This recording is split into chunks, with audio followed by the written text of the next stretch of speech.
Olá, dando continuidade aqui ao nosso curso de Física, Física Geral, Física 1. Hoje nós vamos falar sobre as leis de Newton, né? Entrar propriamente aqui na dinâmica, e falar um pouquinho sobre as leis de Newton e a importância, né, que elas têm na descrição dos movimentos, né? Então, vamos aqui a uma apresentação onde a gente pode discutir um pouquinho mais sobre isso. Mas antes de falar das leis de Newton em si, eu quero falar sobre as interações fundamentais na natureza, né? Tudo que a gente conhece relacionado à força, à dinâmica, inclusive aqui o que a gente estuda juntamente com as leis de Newton, né, se encaixa dentro dessas interações fundamentais, ok? Então nós temos aí 4 interações fundamentais, como nós vamos ver aqui de forma bem sucinta, bem rápida, só para que vocês tenham conhecimento, quem ainda não tem sobre isso, né? Então essas interações, nós temos aqui a eletromagnética, que engloba aí tudo que a gente sabe sobre eletricidade e magnetismo, né? Digamos que a parte de sintetizar esse conhecimento, né? De reunir esse conhecimento aí com um conjunto de equações que é muito interessante, né? Conhecido como equações de Maxwell, né? Assim como também a descoberta, a provar ali que a luz é uma onda eletromagnética, tudo isso se deve ao Maxwell, né? Então, é lógico que nós temos grandes contribuições anteriores, né? Mas o Maxwell é sempre muito lembrado em relação a essa parte teórica, principalmente, de sintetizar todo o conteúdo ali em poucas equações, são as equações de Maxwell. Claro que tem trabalhos importantes de Ampère, Hertz, de Faraday, que inclusive é um que eu gosto bastante, mas uma menção aqui em relação ao Maxwell. Outra interação dentro dessas 4 fundamentais é a interação fraca ou nuclear fraca, né? Que permite inclusive explicar o decaimento beta, né? Como nós vemos aí, onde nesse caso nós temos a transmutação, né, de um carbono 14 em um nitrogênio 14. Se a gente observar aqui bem, eu tive aqui a transmutação de um nêutron em um próton, né? Onde acontece aqui a liberação, vamos dizer assim, de um elétron e de um antineutrino do elétron. Então esse decaimento beta, ele é explicado aqui dentro do escopo da interação fraca ou nuclear fraca. Antes disso, né? É claro que talvez vocês já ouviram falar que existe sempre uma tentativa de unificação, a descoberta de uma teoria de unificação, de juntar essas interações em uma única interação, né? Avanços vão sendo feitos ao longo dos anos, né, com as pesquisas, e já se tem algo que é chamado de eletrofraca, que é como se fosse manifestações ali diferentes, né, de uma mesma coisa, que é chamada de interação eletrofraca. Cada uma dentro do seu intervalo, digamos assim, né, mas compondo o que é chamado de eletrofraca. Outra importante aqui para a gente, essa muito importante, principalmente aí quem é do curso de Química, né, que é a interação forte ou nuclear forte. É devido a esse tipo de interação, é uma interação de curto alcance, né, que a gente consegue explicar a coesão do núcleo atômico, né? Se a gente parar aqui para pensar, no núcleo nós temos lá prótons e nêutrons, né? Esses prótons, eles estão se repelindo mutuamente. Como é que esse núcleo não se desfaz, não se desintegra, vamos dizer assim, né? E ele permanece coeso. Então, o que nos permite explicar isso, né? Está dentro aqui do que nós chamamos de interação forte ou nuclear forte. Inclusive, a partícula mediadora nessa interação são os gluons, né? Enquanto nas outras interações nós temos cada uma a sua mediadora, por exemplo, na eletromagnética o fóton, na fraca W mais menos E0. Então, assim, cada uma nós temos ali as partículas que são mediadoras dessas interações, ok? E a outra interação, que é a gravitacional. Com a mecânica quântica, né, é possível a gente imaginar aqui uma maneira de incluir essas 3 primeiras interações um pacote só, né? Já é possível isso. Você imaginar essas 3 como se fossem uma única interação com cada uma das suas vertentes, né? São modelos, são teorias em desenvolvimento, é claro. Agora, a gravitacional aí já dificulta um pouco. A gente tem pesquisas em busca de uma partícula, né, que seria mediadora, que é o gravitron, que ela é prevista, mas não foi até então encontrada. Então, seria um pouco mais difícil de englobar tudo isso numa única, né, a teoria de unificação, como muitas às vezes já ouviram falar, mas existem sim pesquisas nesse sentido, ok? Mas partindo aqui agora mais particularmente, né, dentro do que a gente quer aqui na dinâmica das leis de Newton, né? Só uma ressalva aqui, o seguinte, que todas essas interações que nós vamos estudar, como eu disse, elas estão dentro aqui das interações fundamentais. Então, se a gente pensar no atrito, na tensão, na força-peso, né? Que mais? Na força normal, né? A grande maioria dessas que eu falei, tirando a força-peso, estão aqui englobadas dentro de uma interação eletromagnética, que advém ali da interação entre os átomos, né? Que compõem as superfícies que a gente tenta colocar em contato. Então, tudo que a gente vai estudar aqui está dentro dessas interações fundamentais, ok? E o que é força, né? Eu lembro bem de um professor que eu tive ainda antes da graduação, né, que ele gostava de dizer que força era um puxão ou um empurrão, né? E de uma forma simplória, simplificada, é uma maneira muito, né, boa da gente entender isso, né?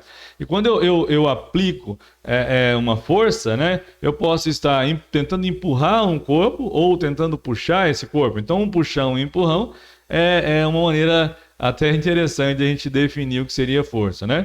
Mas é claro que a força ela é um vetor, é uma grandeza vetorial, então ela tem modo, direção e sentido. Ela também a gente pode relacionar com a interação de um corpo com os corpos vizinhos, né? Com o meio ali onde ele está inserido, né?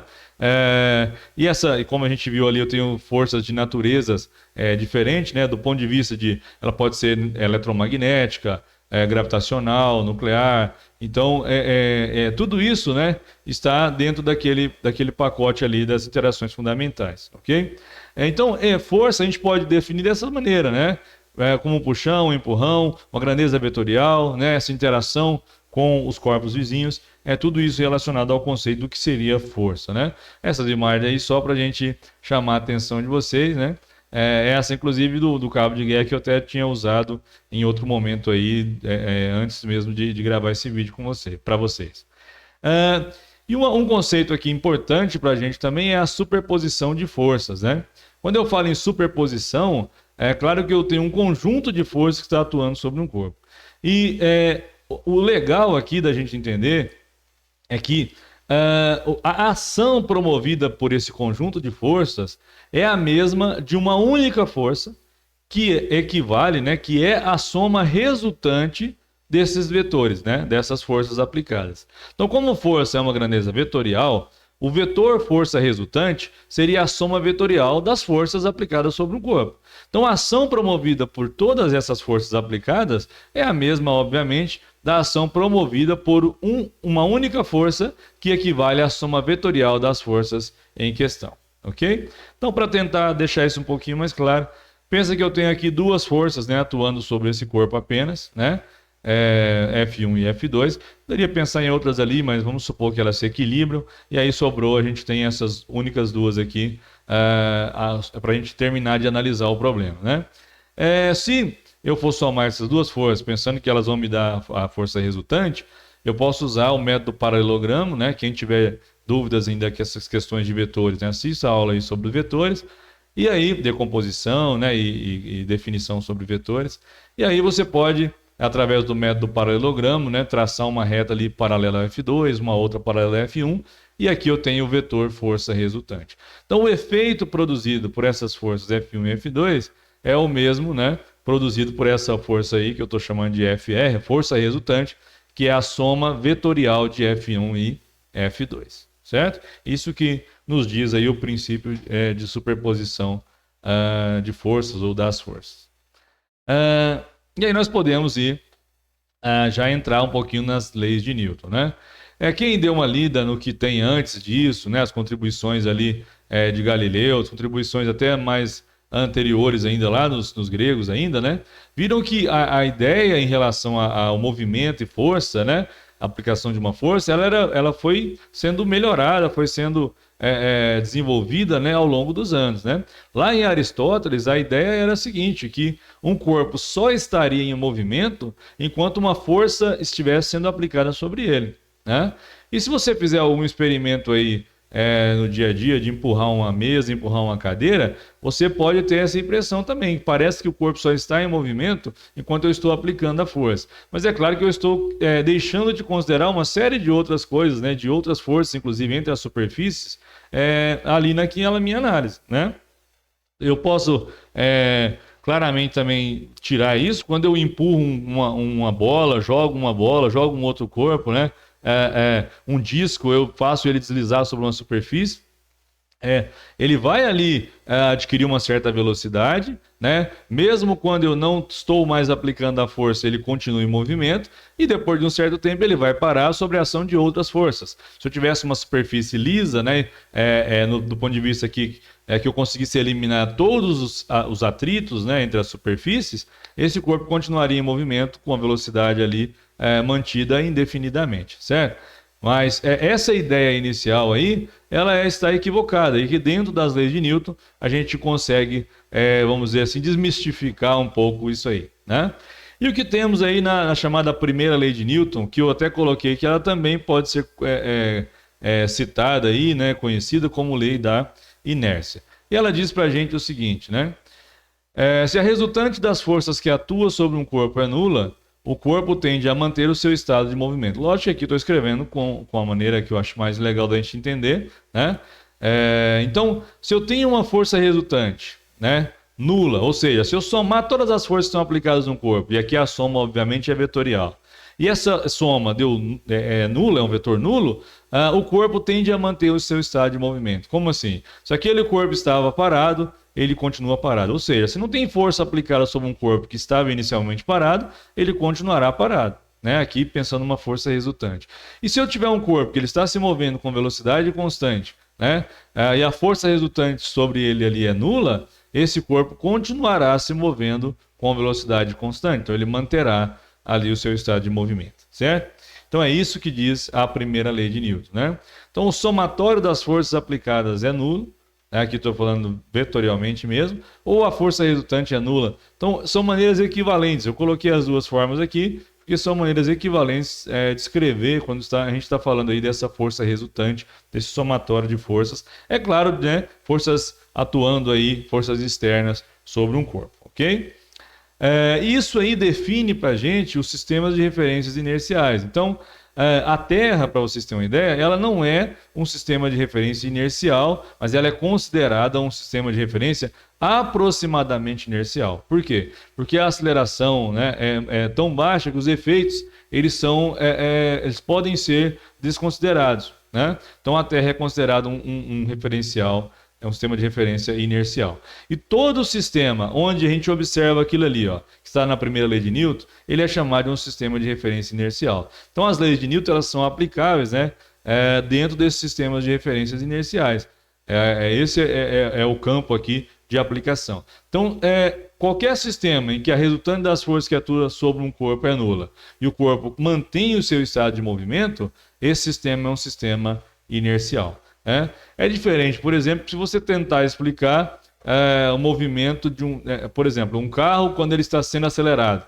E aí eu observo ali uma pessoa sendo projetada de uma forma ou de outra. Se eu tentar explicar esse movimento com base no sistema de referência do carro, eu vou falhar em relação às leis de Newton. Mas no sistema de referência da Terra, que é praticamente inercial, aí eu consigo explicar isso tranquilamente, ok?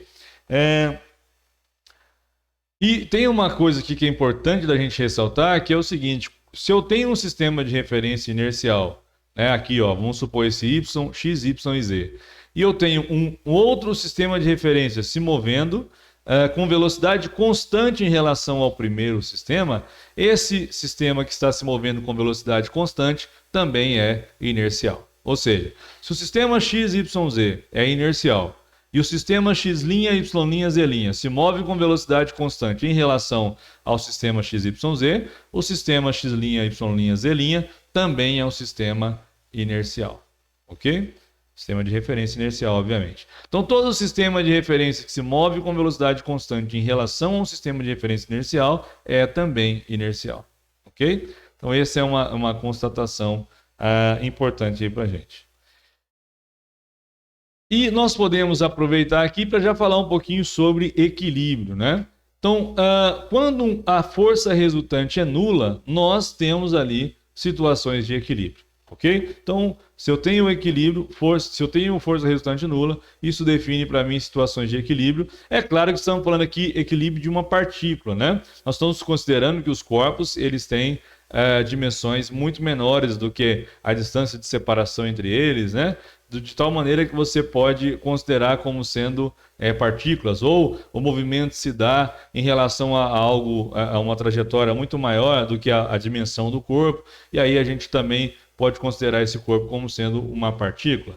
A partir do momento que as dimensões do corpo não podem mais ser desconsideradas, né? Aí eu preciso tratar esse corpo como um corpo extenso, ou eu tenho que olhar outros graus aqui de liberdade de movimento, mas aqui a gente está considerando como se fossem partículas. E a situação de equilíbrio de uma partícula é que a força resultante é nula. No corpo extenso tem algo a mais ali, além da força resultante nula. Então, nós temos aí essa situação. Deixa eu voltar aqui que ele desconfigura bastante, para a gente ficar com o negócio certinho, né? E uma situação é que a velocidade é nula. Se a velocidade é nula, o corpo está em repouso, né? Se ele está em repouso, velocidade nula está em equilíbrio, esse equilíbrio é chamado de equilíbrio estático de parado, né? Se o corpo está com velocidade constante, isso aqui não é uma fórmula, tá? Eu estou tentando abreviar aqui, escrevendo constante, que uma vez perguntou o que era esse C vezes T vezes D, né? É sempre bom falar. Então, quando ele tem velocidade constante, nós temos aí um movimento retilíneo uniforme. Então, se o corpo está em movimento, né? É um equilíbrio agora chamado de equilíbrio dinâmico, né? Ou cinético, né? Relacionado aí ao movimento, ok? Mas nas duas situações, força resultante nula, se é com velocidade nula também, é uma situação então que o corpo está em repouso, é um equilíbrio estático. Se a velocidade é constante, movimento retilíneo uniforme, então é um equilíbrio dinâmico, ok?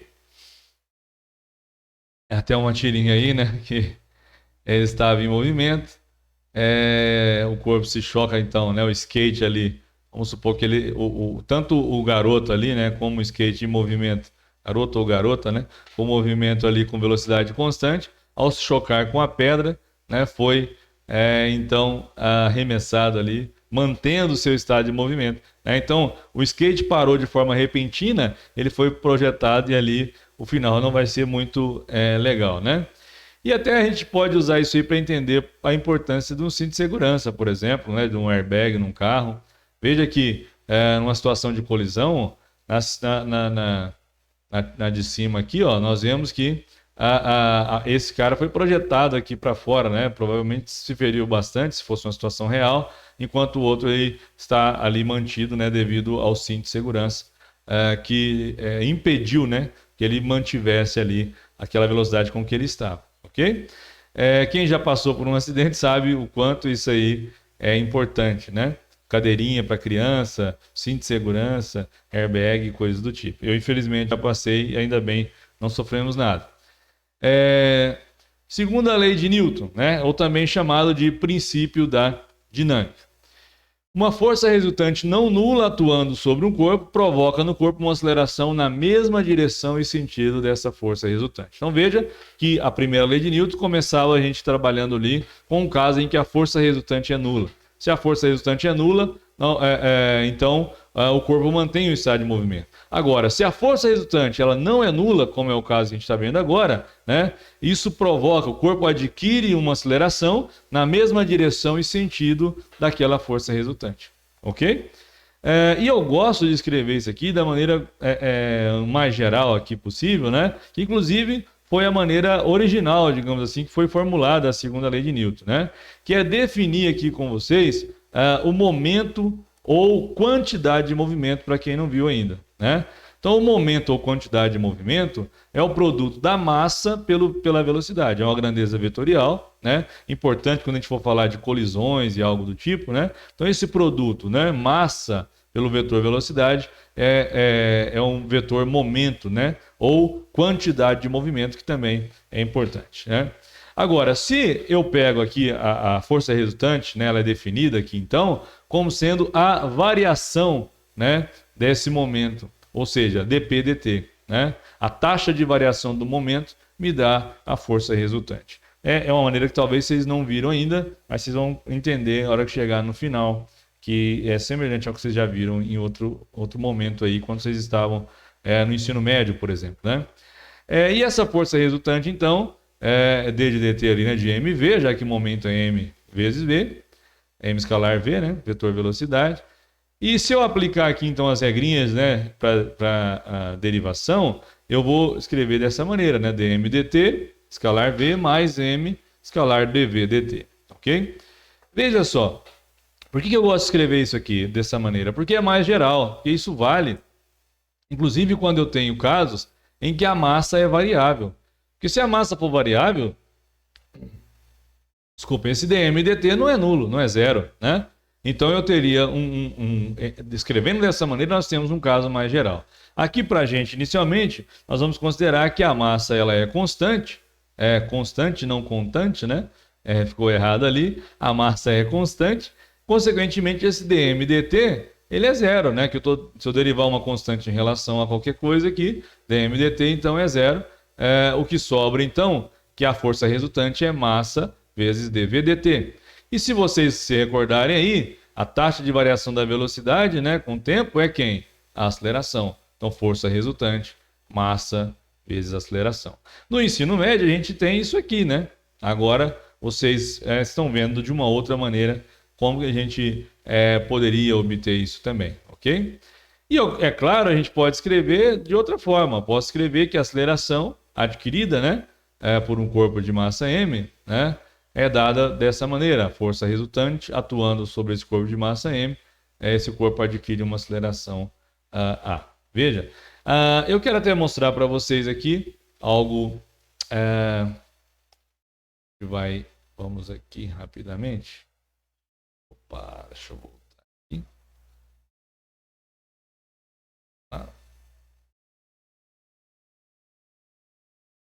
Ó, eu quero até mostrar para vocês aqui rapidamente, né?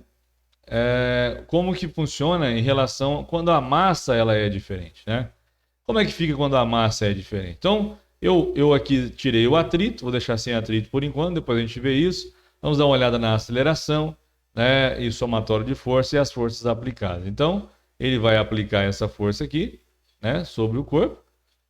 Olha lá. Então, eu tenho uma força ali de 500 newtons sendo aplicada, né?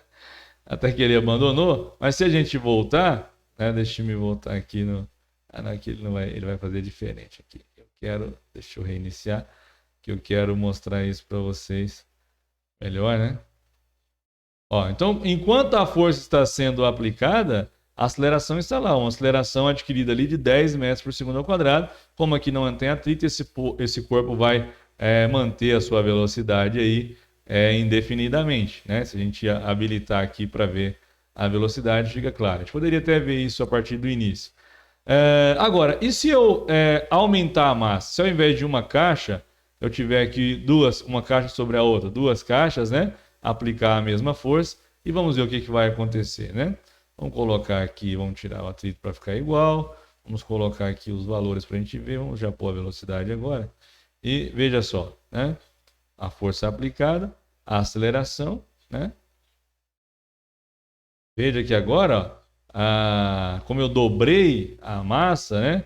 Coloquei duas caixas de mesma massa, supostamente aqui, a aceleração era aqui apenas de 5 metros por segundo ao quadrado, né? De 5 metros por segundo ao quadrado, ok? É claro que se a gente fosse medir aqui o intervalo de tempo para ele adquirir a mesma velocidade, o intervalo deveria ser maior, aplicando essa força sobre o corpo, tá? Mas isso é uma outra discussão que a gente pode fazer depois. Só voltar aqui para vocês verem em relação com uma caixa, né? E depois com as duas caixas aí. Ó, aceleração de 10 metros por segundo ao quadrado. Aqui até que ele atinge, né? A velocidade. E depois, a gente colocando então o dobro da massa. Eu poderia colocar a geladeira também, mas só para a gente poder comparar bem o que está acontecendo, né? Se quiser ver a massa, lá, mostrando que são iguais, né? E a aceleração agora, então, seria de 5 metros por segundo ao quadrado. Então, veja, a gente dobrou a massa aplicando a mesma força, reduziu a aceleração pela metade. Isso já ficaria claro, a gente olhando, inclusive, na apresentação que eu mostrei para vocês. Não é verdade? Opa! Deixa eu já voltar aqui para a nossa apresentação. Aqui.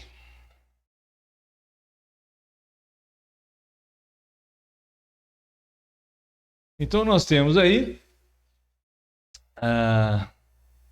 nós já estávamos vendo, né? E se eu pegar o módulo da aceleração, ela é inversamente proporcional à massa, né? Se eu aplicar a mesma força, a massa é o dobro, a aceleração vai ser a metade em comparação ao que eu tinha antes. É o que a gente viu naquela simulaçãozinha ali, ok? Uma aplicação imediata que a gente já pode tirar isso aqui é a gente discutir a questão de massa e peso, né? Que é uma confusão que sempre acontece, achar que massa e peso são a mesma coisa. Então, quando a gente fala, né? Você sobe ali na balança de uma drogaria, de uma farmácia, fala, eu vou medir o meu peso, né? Na verdade, a leitura que a balança coloca ali pra gente não é do seu peso, é da sua massa, que ela te dá informação em quilogramas, né? Então, e essa confusão é natural. Então, você mede ali de forma indireta, que na verdade a balança mede o que a gente chama de força normal, né? Em equivalência ali com o peso ou uma componente da força-peso, e aí ela te dá a leitura ali da sua massa em quilogramas, né? Agora, se eu pegar aqui a força-peso em si, vamos supor que eu tenho aqui uma visão de parte da Terra, né? Tem até a curvatura aí. E aí nós temos um corpo que estava inicialmente nessa posição. Vamos pensar que foi uma foto aqui, né? Porque se ele estiver aqui e não tiver uma velocidade, não estiver em órbita, ele vai cair, obviamente, né?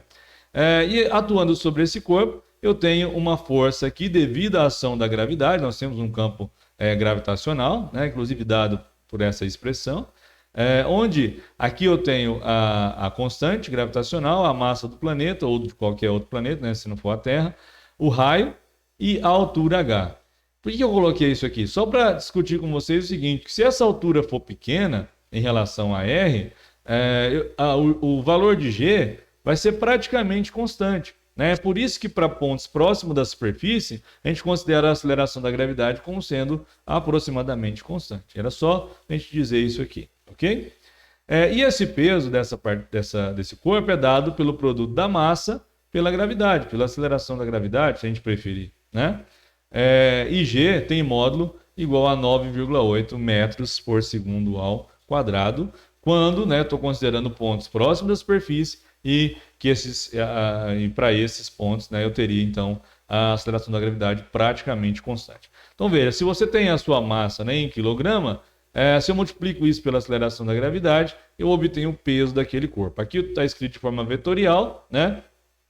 Obviamente, se eu estiver adotando o mesmo sistema de referência que eu coloquei aqui como sendo positivo, né, para cima, aí eu tenho que colocar um menos aqui na equação, né? Não me preocupei com isso agora, porque eu não desenhei aqui a referência. Mas é preciso sempre a gente ter levar em consideração a orientação que a gente adotou como sendo positivo, ok?